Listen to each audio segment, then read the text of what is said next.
Oh, hey there, everybody. It's Redbeard, and I'm back at it again for another weekly roundup. So, this week we had a teaser, a trailer, and a Let's Play for Azazel. So, I'd like to do a quick just run through of what my thoughts are on that. For those of you still waiting on my part 2 of possible units, it's coming.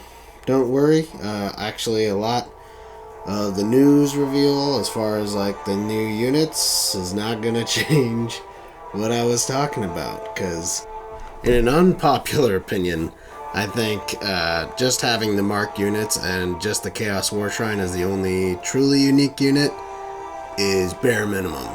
But I'll get into why I think we're not done seeing all the units yet. Hopefully. So first I'm going to go through the blog, talk about just a few things, go through the Let's Plays, say just a couple things, thoughts about it. At the end, I might just do a couple other mentions about things that are going on, and then the only thing I really got to say about the header of the blog here, I'm not going to go through everything that's happened this week. I'm just going to go through some things that I think I have something to add to. So this whole Zanbai Jin mechanic for the Realms of Chaos campaign for the 4 champions sees them all trying to unearth the fabled path to the city.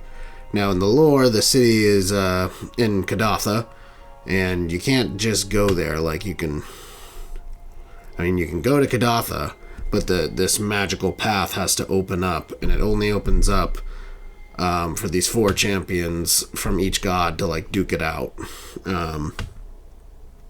So I think this could make for like a cool final battle, where no matter who you are, or no matter if all the 4 champions are still alive in the campaign, since Khorne and Slaanesh have a rivalry, and Nurgle and Tzeentch have a rivalry, I see that like maybe the map is split in 2.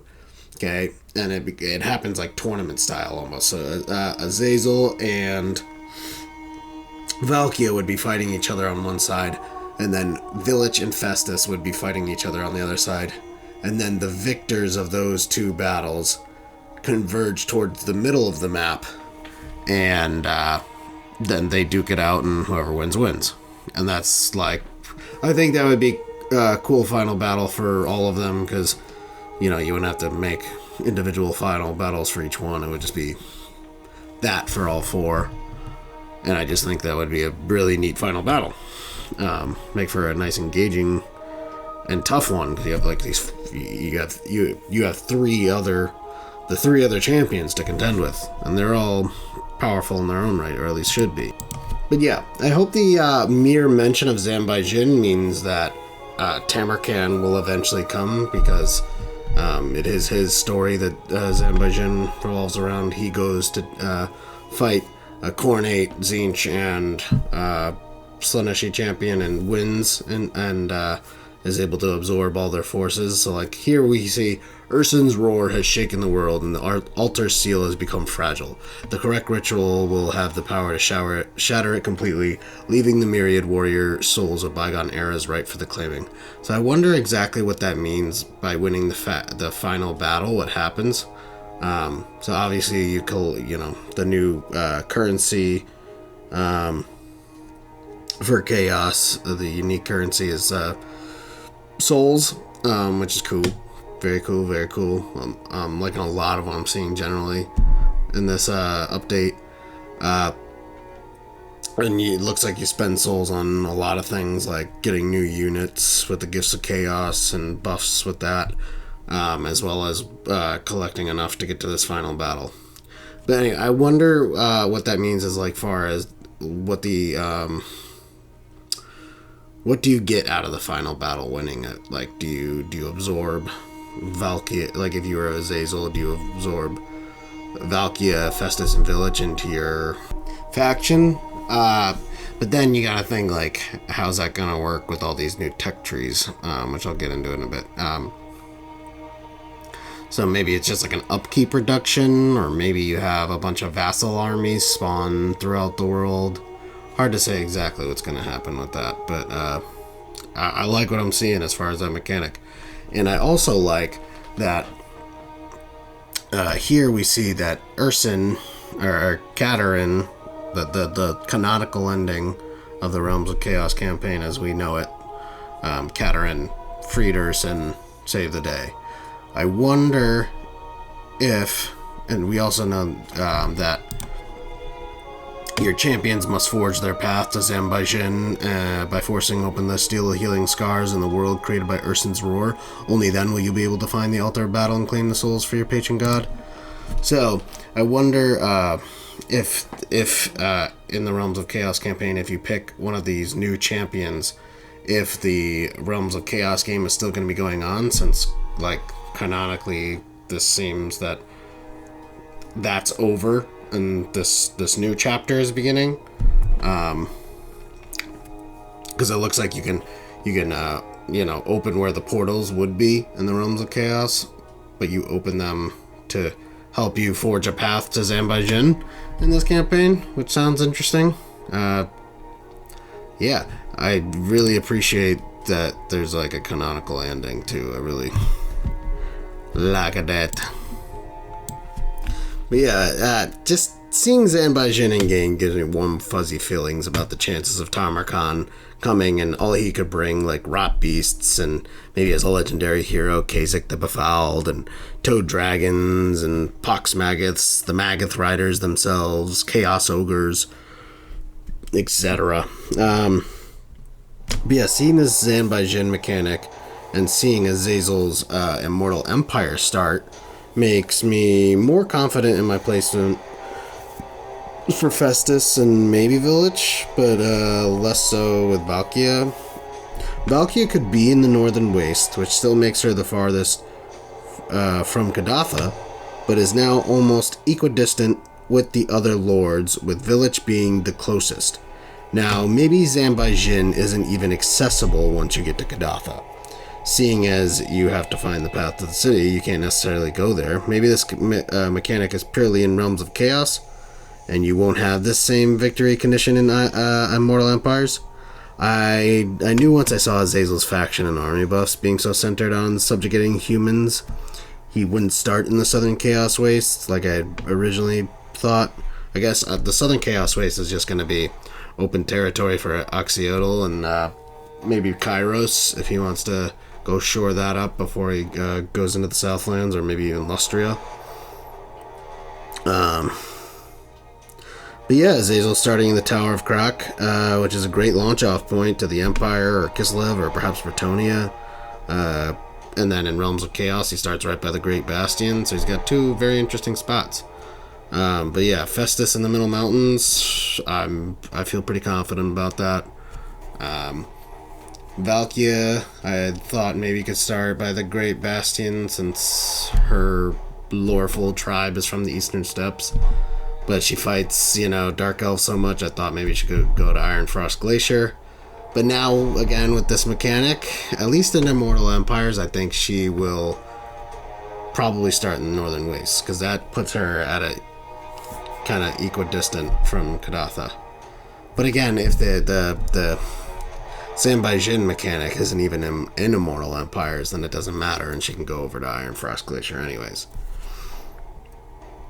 But then Village, maybe he's got two different start positions in Realms of Chaos and Immortal Empires.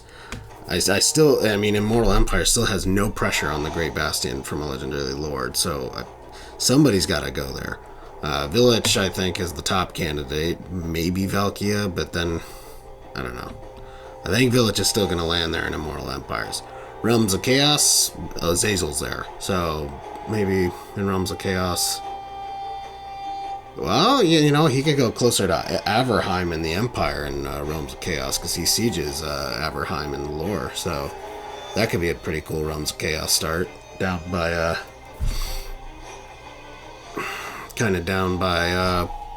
Scrag and Carl, and that would be a nice, unique start in the Realms of Chaos. So for some of the new mechanics, we got the Chaos Gifts. and the warband. So this goes in all the the kind of the recruitment. The Gifts of Chaos can give you units, but can also give you buffs, and then the warbands.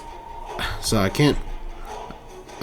don't understand yet if you have to use the Gifts of Chaos to get your units, or if the warband panel, the units just show up depending on what region you're in, kind of like vampires, the undead, or Drakas, wild beasts, or same thing with Rakarth.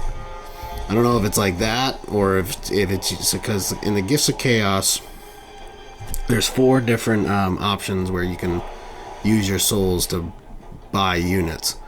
And they only have 1 unit pictured next to them. So the first one has Chaos Furies pictured next to it. The second one has Hell Cannons. The third one has Chaos War Shrines, and then the fourth one has Dragon Ogre Shaggoths. And then it says you get units for 4 turns after buying it. So I don't know if you just get those units, or you get a slew of units, and is that the only way you get units, or do they show up in the regions like I was saying before? It's not exactly clear how that works just yet. So now we know we're going to get a bunch of marked units, 36 in total, which I'm super happy with that. All the champions, so the exalted heroes and sorcerers, can devote and get unique looks and mounts. Chaos lords and chaos sorcerer lords can actually become demon princes of their god. All of this is really shaping up to what the community wanted to be. Really happy about it myself. The only thing is, looking at so they're saying that this is what we get, the 36 marked units, and then we get Chaos War Shrines with each mark and undivided. So, as happy as I am with all that, I'm super happy to see all this actually coming. This is what we've been waiting for since the very launch of the game in 2015 through 2016, whatever it was. But there's really no unique units. These are all basically reskins. In my monsters video, and then in my upcoming units video, there's just so much to work with that is just not here. So this is the bare minimum of what I expected, to be honest. And they're packaging, I guess, all of these marked lords and units in with the DLC, and the only free LC is Chaos Warriors with Great Weapons for Nurgle, Chaos Warriors with Hell Scourges for Slaanesh, Chaos Warriors with Halberds for Tzeentch. Those 3 units are the only free ones. I thought all these marked ones were going to be the free ones. And then we would get, Chaos War Shrines and some other unique units like Greater Chaos Spawn, or dragons for each mono god, or the Mutilith Vortex Beast, or Slaughter Brood, or how about Basilisks, all those things I went over in my Monsters video. And then some other ones, like somebody was talking about Blissbarb Archers. I didn't really think those were going to come in this pack, but that's a unit I would love to see. And while we're talking about Blissbarb Archers, Marauder Horsemen of Slaanesh with javelins. Finally, a ranged unit in the Slaaneshi roster. Oh, thank God. That unit, that roster just needs ranged. I didn't like that the Slaanesh Soul Grinder was the only one that didn't get a ranged option. You have all these Marauders of Slaanesh, but none of them can have any sort of javelins or throwing weapons or something. So thank God we have something that is ranged in the Slaanesh roster now. That gives me hope for the future. Now, just because we haven't seen anything unique yet, doesn't mean we won't. So in the Regiments of Renown, we have a Chaos Giant of Nurgle. Hopefully that means in the future we can get Chaos Giants of all 4 gods. then in my next video, one of the things I'm going to be talking about is aspiring champion units. So there's a lot of aspiring champion type units that we could pull from like End Times or AOS that could fill a unique role, a really unique role for each roster. But apparently the Severed Claw aspiring champions are alignment of Tzeentch, so hopefully that doesn't kill things like, you know, I'm just gonna say one of them, like the Putrid Blight Kings. I'll go into it in my next video more, but Putrid Blight Kings are like Wrathmongers. Like, hopefully we'll still see those, because those would be aspiring champion type units where it's like a group of like a dozen guys that act like monstrous infantry. I really, oh man, you know. So my point is, we still have a couple weeks here of content they got to keep the hype train rolling. So my hope, it's my hope, is that this isn't all the units we're actually going to see. Is that they're still holding some. Because, you know, so for the Valkia, Festus, and Village weeks, are we just going to get their teaser, you know, trailer and then let's play, but they don't have anything else to show besides the Lord and how, you know, where they start and all that? No, I think they might be hanging on to a couple of units. I am hoping they're hanging on to a couple of units. Because, like, we got Azazel on the 19th of July. Festus, my guess is either Festus or Valkia are next, but my guess is Festus, 26th of July. Village on the 2nd of August. I think he's going to be the 3rd. Then Valkia on the 9th of August. Or maybe Festus. But I feel like they're going to make Valkia the last one. Because I think Valkia is the one people are most hyped for, I feel like. On the 6th, the Tuesday news, or the 16th, I believe, the Tuesday before Immortal Empire's launch, I think we'll have another big, like, kind of let's play Immortal Empire's trailer that's like, you know, 15 minutes long or something. Maybe has that funny sounding voiceover guy. Point being, I think that there's like a month worth with 4 weeks of hype train to keep going. So I am super hoping they are still holding on to some units that just haven't shown. But going through the units, they did it exactly how I expected and how I hoped they would. They gave each marauder, every god has like a marauder, a warrior, and a chosen that has shield, like sword and board, shield and axe or sword or whatever. Then they have one other, so Khorne gets dual weapons, Nurgle gets great weapons, Slaanesh gets Hell Scourges, Tzeentch gets spears or halberds. I think that's absolutely perfect. The Marauder Horsemen, Khorne, Nurgle get throwing axes, Slaanesh, Tzeentch get javelins. Perfect. Everybody gets both versions of Chaos Knights and gets Chaos Chariot. This is exactly what I've been hoping for, that they would make sure that they did all of this. But again, that was bare minimum. So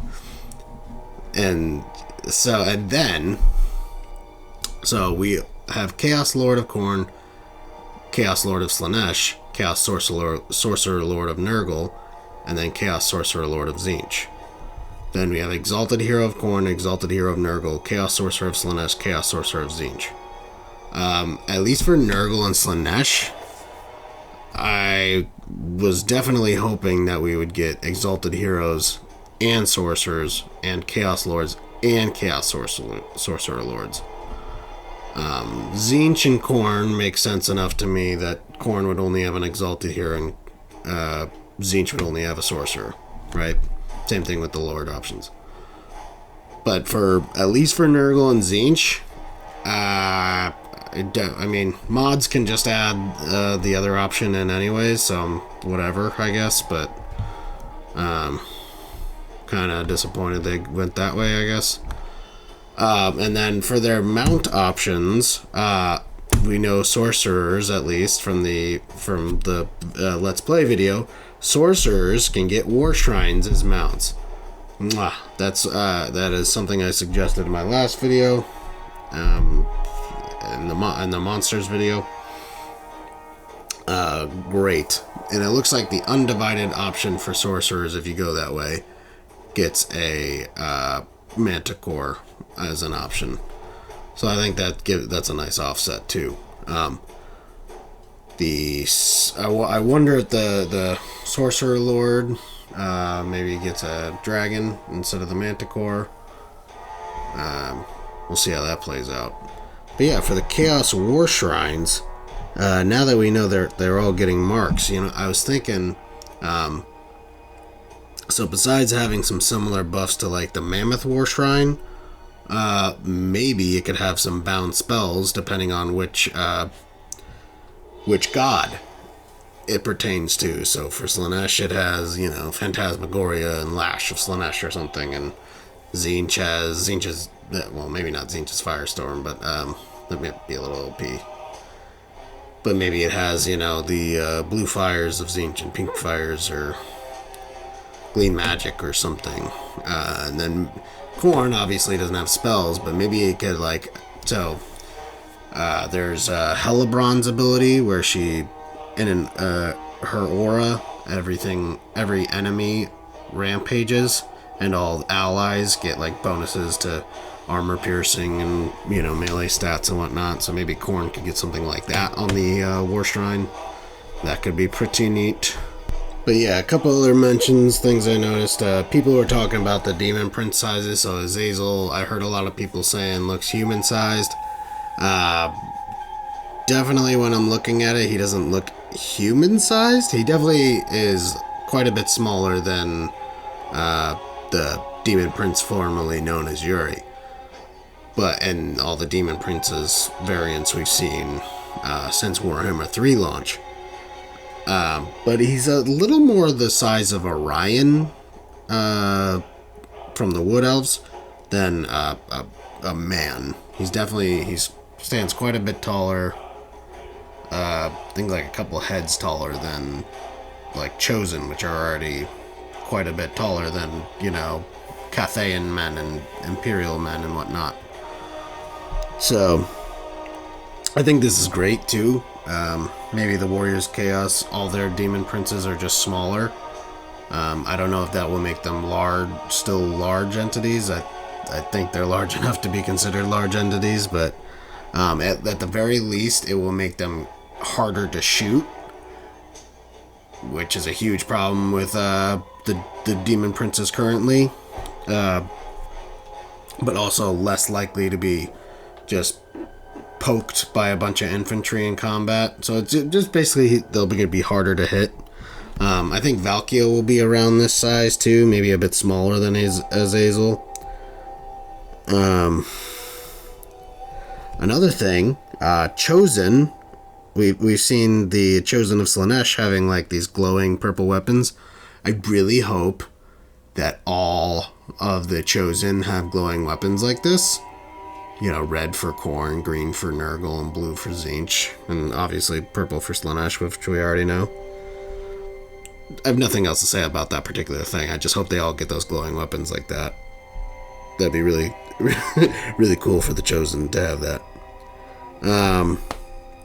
The instant vassalization with Norska. If you take their faction capital, awesome. Warriors of Chaos are shaping up to really look like they're gonna be extremely powerful, and all the Order factions are gonna need to do what they do lawfully and band up together to stop this thing from expanding. Dark Fortress sites being primarily only at faction capitals still retains the feeling of destroying of the rest of the world that I was afraid we were going to get too much colonization with Warriors of Chaos.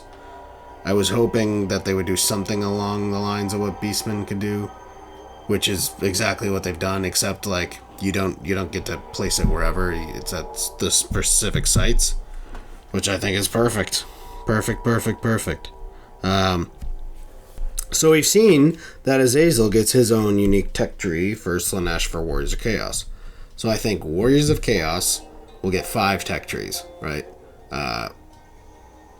So 1 for Undivided, and then 4 more, 1 for each mono god.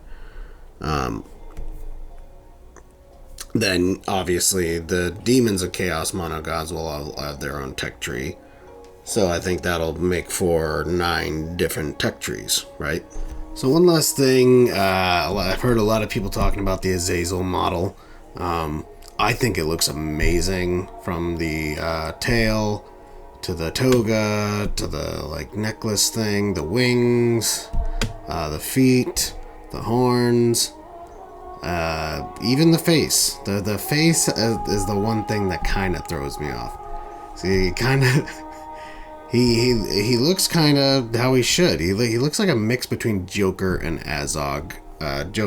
As everybody who knows who Joker is, but Azog from the Hobbit movies, who's an orc, which I didn't really. I think he looks a little too much like Azog and not enough like Joker. Like he looks too goofy and not enough creepy. Like I was envisioning him a little creepier. Like in this image, he looks so goofy. But in this image, he looks badass as hell. So, hard to say. Again, I think he's just a little too tipped over into Azog and should be tipped a little closer to like the Joker. My one big complaint for both Azazel and Nakari, though, is like you see both of their artworks, their mouths are like big and wide and gaping, and it's Slaanesh, and I don't. I think some of you will understand why a wide mouth is a little better as far as Slaanesh might be concerned. You know what I'm saying? But the wide mouth, like tongue shooting, forking out aesthetic is really what I see with Slaanesh. And when Nakari, his mouth is just so tall and tiny and tight and small. I mean, then again, you see a screenshot like this and Azazel's mouth looks pretty wide. It's just bigger teeth, big smile is what I think of when I see Azazel's old art. So nitpicking, I guess. But I again, really love his model. I think his face in particular is maybe a little bit on the goofy, a little bit on the orky side. Maybe just, maybe we'll see a mod reskin it so that it's just a little bit on the creepier, bigger smile side. But again, this is just nitpicking. I think his model is, I love what CA has done with it.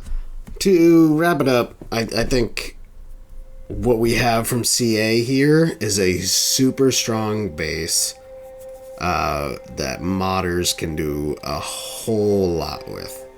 So as far as like missing marked units, whatever, like Bestigors, Beastmen, Minotaurs, their lords and heroes, we might get that in a Beastmen update at some point. But again, modders have a much stronger base to work from now. Again, with like the missing Nurgle and Slaanesh sorcerers and exalted heroes, lords, whatever. Modders. We got that covered, right? So again, as much as I think this is kind of bare minimum, I think modders can do a lot. I still really want to see, I hope in the next coming weeks we might hear about great chaos spawn variants like the fireworm and for Tzeentch and the blood beast for Khorne and the plague beast for Nurgle and the greater fiend of Slaanesh, which by the way, so in my last video I said maybe the plague beast, because I couldn't think of a good use for it, could maybe they could morph it into like the bounder beast, and I gave an idea for that where it acted like the ancient salamander.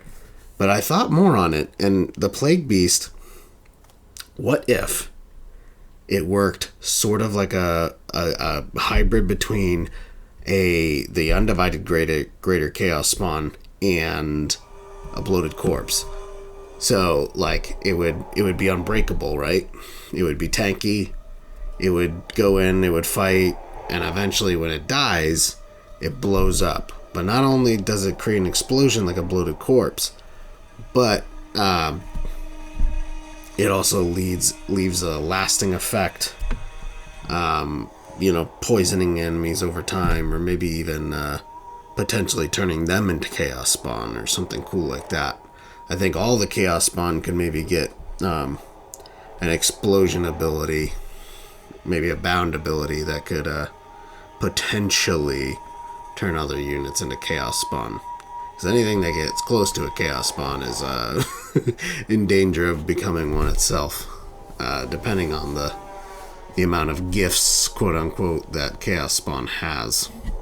And again, I would love to see unique dragons for each god, but we already have mods for that in the game, and I'm sure they'll just get better, so if we don't see those, I would just love it if you dedicated your Chaos Lord to Tzeentch, and you were also able to, instead of just getting a regular Chaos Dragon, you were able to get, because that's what I'm thinking, like the hero, when it dedicates, can no longer get the mana core, but it gets to have a unique war shrine. Well, what about the Lord option, right? So is its top mount gonna be the war shrine? I think not. I'd like to see the dedicated lords get like skull crushers, rot flies, seeker, or like seeker chariot, or discs at least. But it would, because the undivided Chaos Lord will get a Chaos Dragon. It would really step it up a notch if the Chaos Lord of like Tzeentch could get like a Tzeentch Dragon, I think. Again, in Mutalith Vortex v Slaughter Brute, I really hope these things are still in the purview of this content, but maybe, hopefully in future content. I just think there's a lot that could be added to the Mono Gods, and I think these things would be good to get out of the way so we can think of some other things. But, and one last thing I forgot to mention in my last video is that Chaos Siege Giants would be really badass. I forgot to explain their function. So they would be highly armored giants with better animations, and they would have that siege attacker attribute. So basically they could break down walls and towers and whatnot, which I think just about all giant sized units should be able to do. But maybe the Chaos Siege Giant at least would be like twice as effective. Like it could just really break down walls quickly, or towers or whatever quickly. But anyways, that's all I got for today. Just wanted to kind of go over a few things that I've been seeing, give my thoughts, because ultimately I just want to use my voice. The whole reason I made this channel is just try to use my voice to try to make this game better, because I think I have some ideas that I don't really hear other people floating around. So yeah, hopefully I just want the best game.